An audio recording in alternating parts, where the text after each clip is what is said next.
quedaban unos dibujos en casa de Néstor y aquí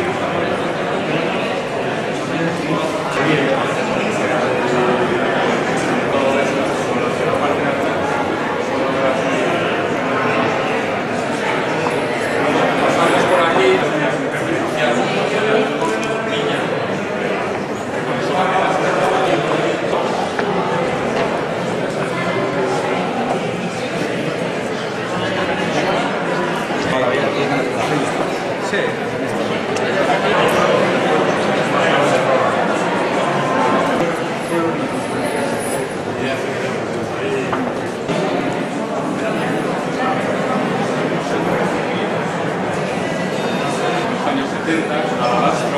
realizadas para que la luz entre por detrás y refleje como la que está en formato grande. ¿Es hierro? Es hierro, sí. Esta es la maqueta, puede tener un carácter universal, puede existir el libro de Barangana, el homenaje a los marineros y los del mar, el pasaje de San Juan y todos los carteles. Me parecía muy importante traer toda la parte social, realmente un espacio artístico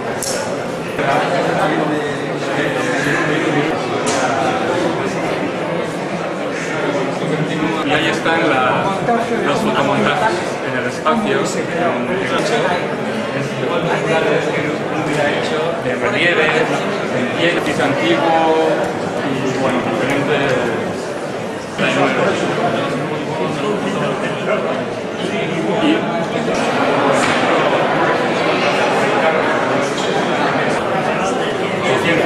ciencias naturales,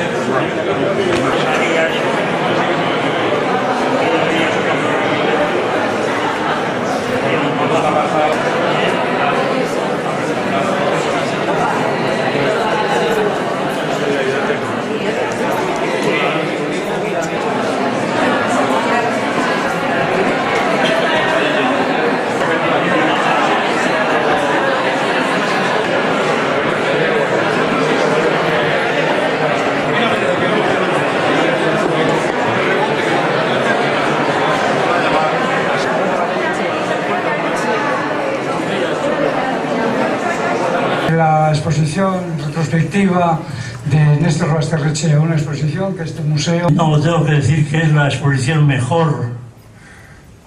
que mejor ilustra para las distintas fases que he ido viviendo. Eta Néstor Basterretxeari zorionak eta gure esker ona.